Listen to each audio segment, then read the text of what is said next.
नमस्कार मित्रांनो, मी आकाश सूर्यवंशी लर्न चॅनलवरती आपल्या सर्वांचं स्वागत करतो. मित्रांनो, मागच्या व्हिडिओमध्ये आपण डी सी सर्किट्स हा टॉपिक स्टार्ट केलेला आहे. तर आज आपण तो टॉपिक कंटिन्यू करणार आहोत. मित्रांनो, डी सी सर्किट्सचे बेसिक्स जे आहेत त्यांना कधीच अंडर एस्टिमेट करू नका. खूप इम्पॉर्टंट टॉपिक आहे हा. बेसिक खूप महत्त्वाचा आहे समजणं. तर नेक्स्ट पॉईंट आहे classification of electrical networks. Electrical नेटवर्क्सचं क्लासिफिकेशन हे मेन 4 पॉईंटवरती डिपेंड आहे, बेस्ड आहे. तर फर्स्ट आहे based on presence or absence of sources. त्यात 2 पार्ट पडतात, एक ॲक्टिव्ह आणि दुसरं पॅसिव्ह. तर मित्रांनो, ॲक्टिव्ह आणि पॅसिव्ह म्हणजे काय बघा. समजा आता एक मी इथं सर्किट घेतो, हा आर, हा एल आणि हा सी. R L C. जेव्हा या सर्किटमध्ये मी एखादी व्होल्टेज सोर्स किंवा करंट सोर्स जेव्हा कनेक्ट करतो तेव्हा हा सोर्स ॲक्टिव्ह झाला. कारण काय त्याचं, तर ह्या नेटवर्कमध्ये सोर्स गिवन आहे. तो व्होल्टेज सोर्स असो या करंट सोर्स असो, सोर्स जर असेल तर तो नेटवर्क ॲक्टिव्ह झाला. आणि जर इथे सोर्सच गिवन नसेल, फक्त आता या नेटवर्कमध्ये काय आहेत, रेजिस्टर, इंडक्टर आणि कॅपॅसिटर आहेत, पण व्होल्टेज सोर्स किंवा करंट सोर्स असा कुठलाच सोर्स नाही आहे, तर हा झाला पॅसिव्ह नेटवर्क. म्हणजे ज्या नेटवर्कमध्ये सोर्स अवेलेबल असेल तो ॲक्टिव्ह सोर्स आणि ज्यात सोर्स नसेल तो पॅसिव्ह सोर्स. नेक्स्ट आहे डिपेंड ऑन लिनियरिटी. तर त्यात फर्स्ट आहे लिनियर आणि सेकंड आहे नॉन लिनियर. आता लिनियर आणि नॉन लिनियर म्हणजे काय बघा. आता या सर्किटमध्ये हे पॅरामीटर्स आहेत आर एल सी आणि इथे एक व्होल्टेज सोर्स आहे, हा व्होल्टेज सोर्स. तेव्हा इथून some value of current flow होते. जेव्हा ह्या आर एल सी या पॅरामीटर्सची व्हॅल्यू या व्होल्टेज किंवा करंटच्या व्हॅल्यूमध्ये आलेल्या चेंजमुळे चेंज होत नाही. नीट आहे का. जेव्हा व्होल्टेज किंवा करंटच्या व्हॅल्यूमध्ये चेंज येईल तेव्हा आर एल सी यांच्या व्हॅल्यू कॉन्स्टंट राहतील. कोणत्या केसमध्ये, लिनियरच्या केसमध्ये. आणि जेव्हा व्होल्टेज किंवा करंटच्या व्हॅल्यूमध्ये चेंज आल्यामुळे पॅरामीटर्सच्या व्हॅल्यूमध्ये चेंज येतो तेव्हा ते नॉन लिनियर असतात. तर नॉन लिनियरसाठी एक्झाम्पल आहे पॉवर. आपल्याला माहिती आहे P is equals to V into I. जेव्हा व्होल्टेज आणि करंट यापैकी कोणाची पण व्हॅल्यू चेंज होते तेव्हा पॉवरची व्हॅल्यू चेंज होती. So power is a non linear component or parameter. So हे झालं लिनियर किंवा नॉन लिनियर. थर्ड आहे based on direction of current. करंटच्या डायरेक्शनवरून पण क्लासिफिकेशन होतं आणि त्यात 2 टाईप पडतात, एक युनिलॅटरल आणि दुसरं बायलॅटरल. पहिल्यांदा बायलॅटरल काय असतं सांगतो. जेव्हा समजा हा एखादी रेजिस्टर गिवन आहे आर. आता करंट इकडून जातोय आणि आणखीन एक रेजिस्टर दिला मी आर, समजा R1 आणि हा R2. R2मध्ये करंट या साईडनी फ्लो होतोय. आता करंट या साईडनी फ्लो होऊ द्या, या साईडनी फ्लो होऊ द्या, कुठल्या पण साईडनी फ्लो जरी झाला तरी ह्या रेजिस्टन्सचे जे पण काय कॅरेक्टरिस्टिक्स किंवा याचा रेस्पॉन्स आहे तो चेंज होणार नाही. रेजिस्टरचं काम जे आहे तोच काम तो रेजिस्टर करणार, म्हणजेच चेंज इन अपोजच करणार. किंवा इकडून करंट येतोय म्हणून चेंज करतोय आणि इकडून येतोय म्हणून पास करतोय असं नाही. कुठल्या पण साईडनी करंट आला तरी तो त्याला अपोजच करणार, तो त्याच्या कॅरेक्टरिस्टिक्सवर ठाम असणार. म्हणून याला आपण बायलॅटरल असं म्हणतो, म्हणजे दोन्ही बाजूने तो काम करणार. आणि युनिलॅटरल म्हणजे काय, ज्या कंपोनंटमध्ये करंटची डायरेक्शन चेंज झाल्यानंतर त्याचे कॅरेक्टरिस्टिक्स किंवा त्याचा रिस्पॉन्स चेंज होतो. तर ते कसं सांगतो. आता समजा हा एक डायोड आहे किंवा SCR पण समजा, किंवा एक ट्रान्झिस्टर. आता जेव्हा करंट इकडून फ्लो होतो तेव्हा हा ॲनोड असतो, हा कॅथोड असतो. तेव्हा हा एक स्विच म्हणून काम करतो. स्विच म्हणजे कसं, क्लोज्ड स्विच, म्हणजे हा करंट पास करतो. बट जेव्हा करंट इकडून फ्लो होतो कॅथोडकडून ॲनोडकडे, तेव्हा हा डायोड ओपन सर्किट म्हणून काम करतो किंवा ओपन स्विच म्हणून काम करतो आणि करंट कंडक्शन ब्लॉक करतो. म्हणजेच काय झालं इथे, जेव्हा करंटची डायरेक्शन चेंज झाली तेव्हा या डायोडचा रेस्पॉन्स किंवा डायोडचा कॅरेक्टरिस्टिक्स चेंज झाला. हे होतं युनिलॅटरल आणि बायलॅटरल. आता चौथा आहे बेस्ड ऑन सेपरेबिलिटी. म्हणजे बघा, यात आहे लंप्ड आणि डिस्ट्रीब्युटेड. जेव्हा रेझिस्टर, इंडक्टर किंवा कॅपॅसिटर हे फिजिकली सेपरेट नसतात तेव्हा त्याला डिस्ट्रीब्युटेड असं म्हणतात. आणि जेव्हा रेझिस्टर, इंडक्टर, कॅपॅसिटर हे फिजिकली सेपरेट असतात तेव्हा त्याला लंप्ड म्हणतात. आता बघा, ट्रान्समिशन लाईनमध्ये रेझिस्टर, इंडक्टर, कॅपॅसिटर हे त्या कंडक्टरमध्ये असतात आणि ते फिजिकली सेपरेट नसतात, एकच असतात. So transmission line is distributed network. आणि आपण जेव्हा हे सर्किट नेटवर्क्समध्ये जे सर्किट्स आपण स्टडी करतो तेव्हा हा R, हा L आणि हा C सेपरेटली गिवन असतो किंवा फिजिकली सेपरेटेड असतो, तेव्हा ह्या केसमध्ये याला लंप्ड असे म्हणतात. सो हे झालं classification of electrical networks. Next आहे source transformation, converting voltage source to equivalent current source or vice वर्सा.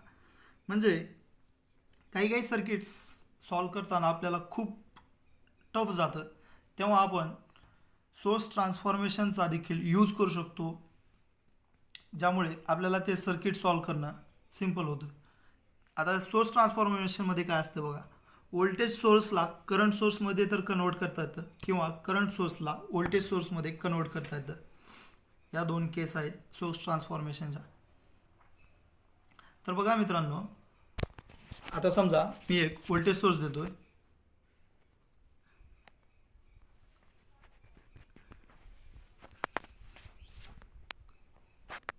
हा प्लस हा मायनस, हा 10 व्होल्टचा एक सोर्स आहे आणि हा 4 ओमचा रेझिस्टर आहे.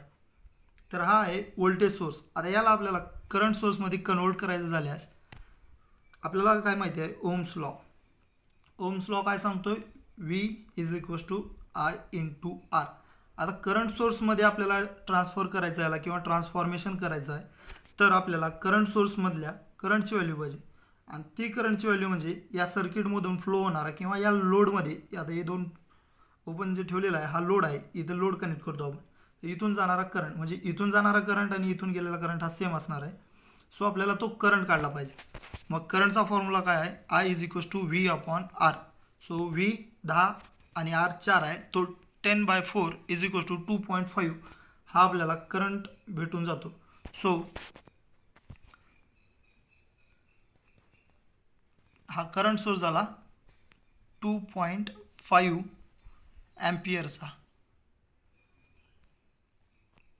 2.5 ॲम्पियरचा. आणि resistor is always connected in parallel with a current source. So हा झाला 4 ओमचा रेझिस्टर.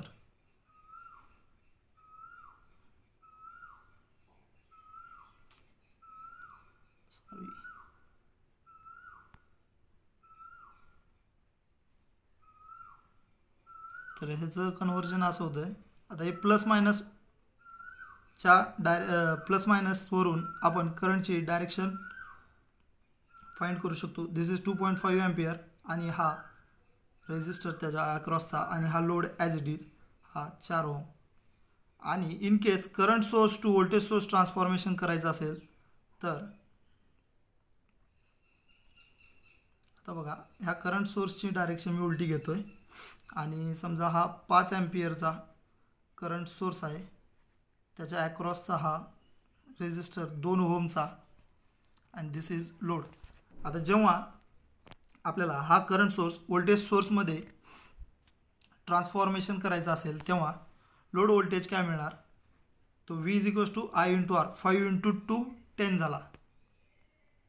तर हा व्होल्टेज सोर्स आला 10चा आणि रेजिस्टरची value as it is 2 ohm आणि हा 10 वोल्टचा व्होल्टेज सोर्स. आता करंटची डायरेक्शन डाऊनवर्ड आहे, दॅट्स वाय वर निगेटिव्ह आणि खाली पॉझिटिव्ह अशी डायरेक्शन आपल्याला व्होल्टेज सोर्सची भेटेल. So this is source transformation.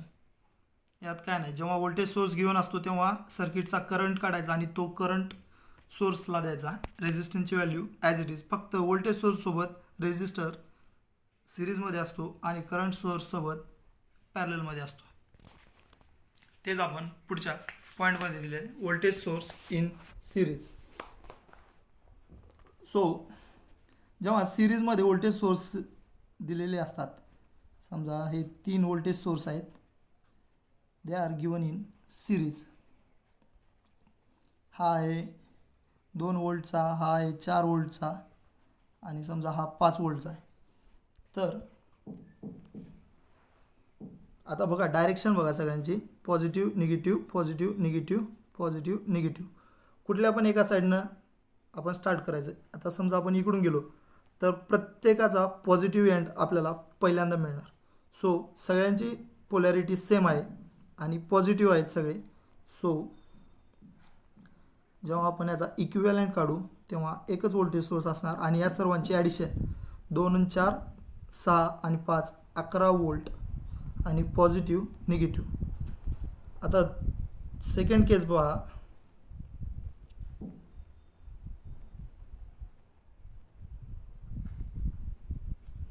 Second केसमध्ये देतोय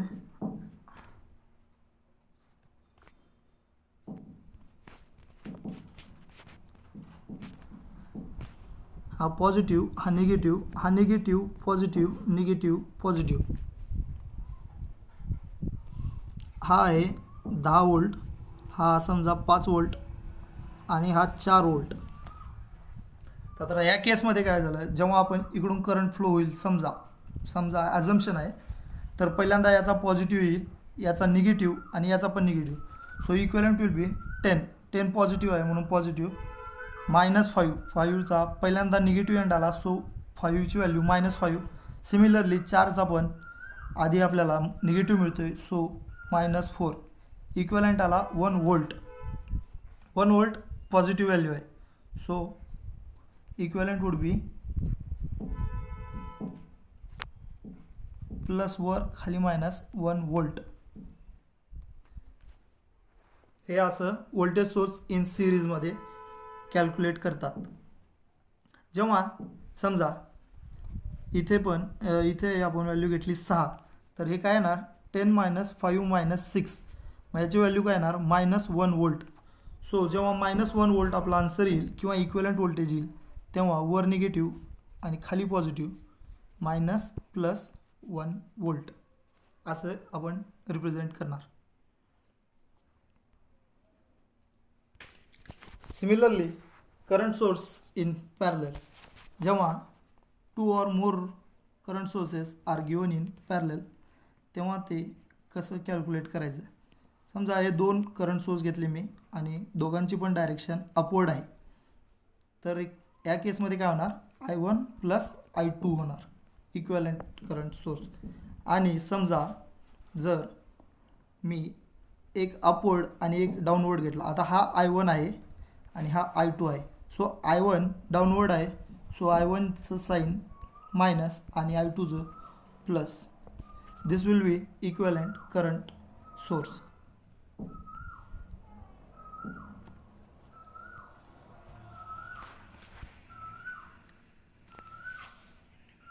सॉरी, हेडिंग चुकलेली आहे याची, इग्नोर इट. तर आहे नेक्स्ट आहे स्टार आणि डेल्टा कनेक्शन्स. तर मित्रांनो, स्टार आणि डेल्टा कनेक्शन्स काय आहेत बघा, काय असतात. तर star connecting similar polarity terminal together. आता सिमिलर पोलॅरिटी म्हणजे काय तुम्हाला सांगतो. समजा एक मिनिट, हा एक रेजिस्टर आहे किंवा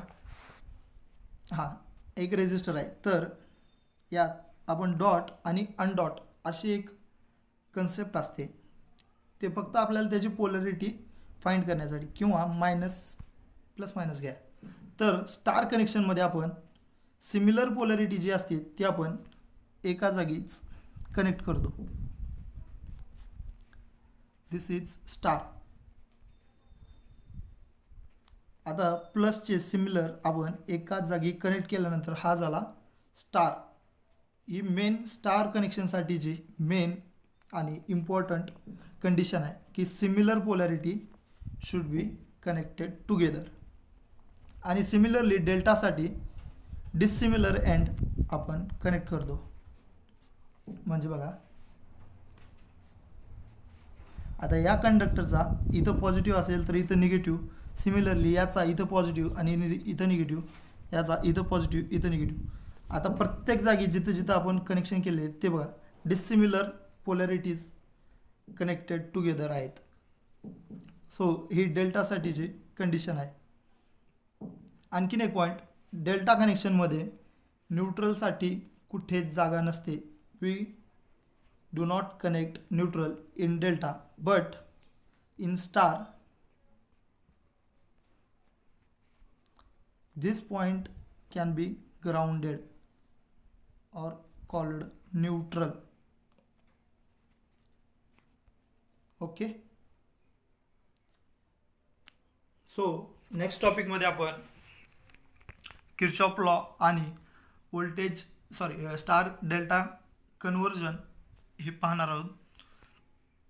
थँक्यू.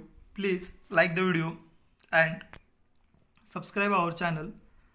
आणि जर डाऊट असतील तर आमचं टेलिग्राम चॅनल जॉईन करा. त्याची लिंक डिस्क्रिप्शनमध्ये देण्यात येईल. थँक्यू.